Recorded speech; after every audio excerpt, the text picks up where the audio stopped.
څوک چې د واده شوي ښځې سره زنا وکړي د دې امت نیم عذاب به په دې ښځې او په دې سړي باندې وي.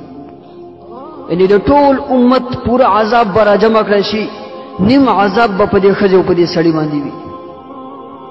کله چې د قیامت ورځ شي که میړه په دې خپله ښځه باندې خبر نه وي نو الله جل شانه به دې میړه ته بیا اجر ورکړي، او که پوهیږي ځان یې چپ ساتلی و، خوله یې بنده کړې وه، نو الله جل شانه به بیا په دې سړي باندې په دې میړه باندې به ورته د جنت بوی حرام کړي.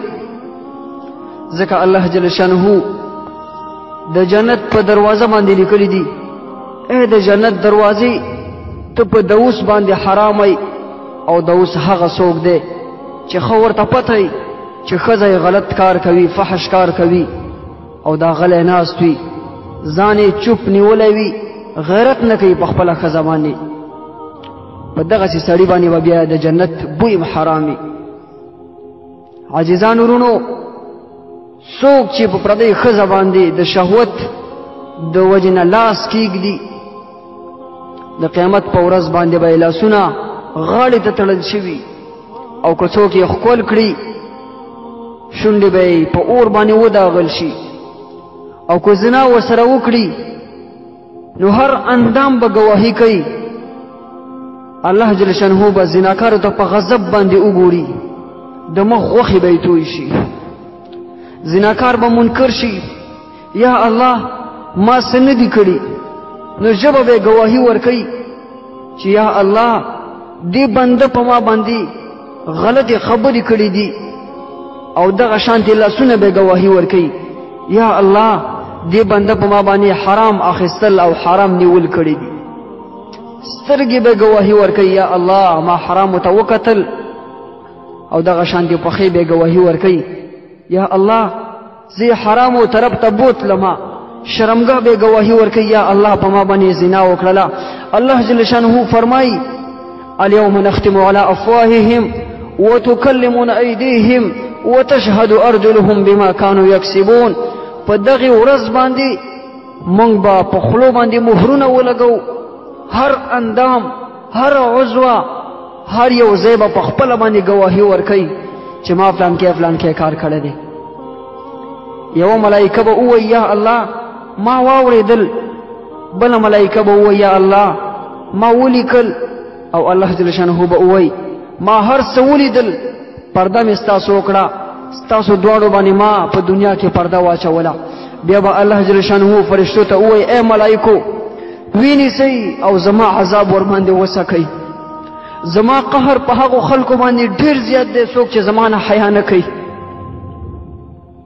الله یا الله د ځمکې په سر باندې او د ځمکې لاندې او د قیامت په ورځ باندې زمونږ پرده وکړه. عزیزانو قدرمندو مسلمانانو ورونو، زنا دومره لوی جرم دی چې الله جل شانه به تاسو ته په هغه سخته ورځ باندې بیا به غوسئ، بیا به په قهري د ډېر قهر د لاسه او بیا د زناکار د مخ نه غونډې غوښې تویې شي. قدرمندو مسلمانانو ورونو، هیڅکله زنا طرف ته مه نږدې کېږئ. الله جل شانه په قرآن عظیم الشان کې فرمایي ولا تقربوا الزنا، زنا کول خو لرې خبره ده، زنا طرف ته مه نږدې کېږئ. دومره لویه ګناه ده چې د الله او د الله د رسول سره د هغې سره بایکاټ کول دي، د هغې نه اعراض کول دي، د الله او د الله د رسول او د قرآن نه مخ اړول دي. قدرمندو مسلمانانو ورونو، دومره عجیب او خسته وخت دی، خسته مهلت دی، د توبې مهلت دی. که چا څومره ګناهونه کړي یو الله ته په سجده شه، یو اوښکه ورته توی که یا الله تیر شوي ګناهونه مې وبخه، الله جل شانه غفور رحیم دی، ټول ګناهونه به دې معاف کړي. آینده دپاره په زړه کې قصد وکړه، اراده وکړه چې یا الله بیا دپاره به زه زنا نه کوم، بیا دپاره به زه ستا نافرماني نه کوم، ستا د رسول نافرماني به نه کوم، الله جل شانه به تا معاف کړي.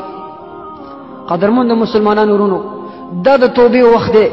والله العظیم که چېرته تاسو اوس توبه ونه باستله، کېدای شي تاسو په دې عمل کې خپل خالق حقیقي ته روح وسپارئ، کېدای شي سترګې پټې کې د خوب دپاره بیا د سترګې کولاوي نشي.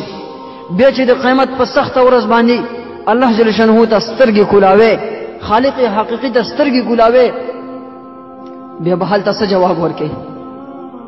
هلته بیا تا باندې هر اندام ګواهي ورکوي. بیا به هلته ته رب ته څه جواب ورکوي؟ ته به هلته د پیغمبر علیه الصلاة والسلام د امتی په شمار کې څنګه راځي؟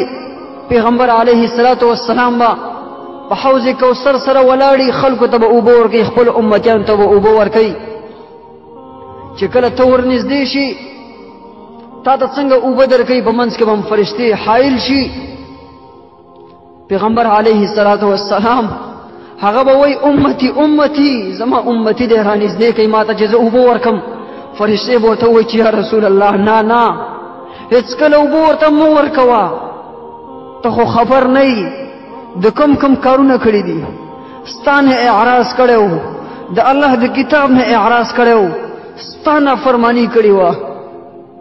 بیا به هلته ته په خسران او په تاوان کوي. عزیزانو قدرمن